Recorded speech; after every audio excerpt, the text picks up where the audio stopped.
अजीत भाई आ रहा ना? हाँ रेडी। बोले। बिस्मिल्लाहिर्रहमानिर्रहीम। आज हल्का कारवान वो टप्पा चबूतरा यूसुफ नगर के अंदर जो हादसा हुआ, जो कार्बेट ऑक्सीजन यहाँ पर जो ऑटो गैरेज और इन्होंने आरटीओ के जो पुराने ऑटोस होते हैं जिसको बॉडीज़ के लिए और ये जो नंबर लेकर गवर्नमेंट को दिया जाता है, तो जो पुराने ऑटोस को डिस्मांटलिंग कर कटिंग कर यहाँ से वो नंबर्स को गवर्नमेंट को आरटीओ डिपार्टमेंट को दिया जाता है।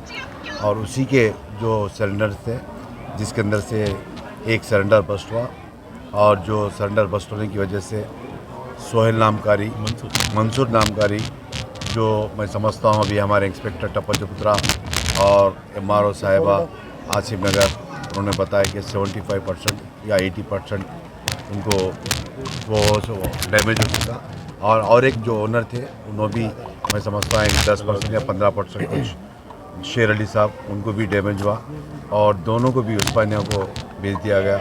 और यहाँ पर इत्तला मिलते ही 4:30 को जो वाक़या हुआ, जैसे इत्तला मिलते ही तहसीलदार आसिफ नगर, इंस्पेक्टर टप्पा चबूतरा और other department, fire brigade department को भी यहाँ पर इत्तला देकर यहाँ पर बुलाए और उन्होंने यहाँ पर आकर कंट्रोल कर लिया गया।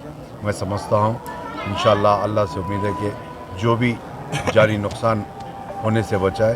और MRO साहिबा को भी बताया कि पंचनामा कर जिसका भी नुकसान हुआ उन तमाम को मैं समझता हूँ गवर्नमेंट की जानिब से कंपनसेशन दिलाने की पूरी कोशिश की जाएगी। और यहाँ के मुकामी आवाम भी बता रहे थे कि आजू बाजू के घरों के अंदर भी कुछ डैमेज हुआ, इंशाल्लाह वो भी मैं देखूँगा, तो देख के MRO साहिबा को बताऊँगा और जो हो सकता इनकी पूरी मदद करने की कोशिश करेंगे। शुक्रिया।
अगर आपने हमारे चैनल को अभी तक सब्सक्राइब नहीं किया है तो यहाँ पर रेड कलर का सब्सक्राइब बटन दिख रहा है, उसे क्लिक करें और हमारे चैनल को सब्सक्राइब कीजिए और साथ ही साथ बेल आइकन को भी क्लिक कीजिए, जिससे आपको ताज़ा अपडेट मिलती रहे।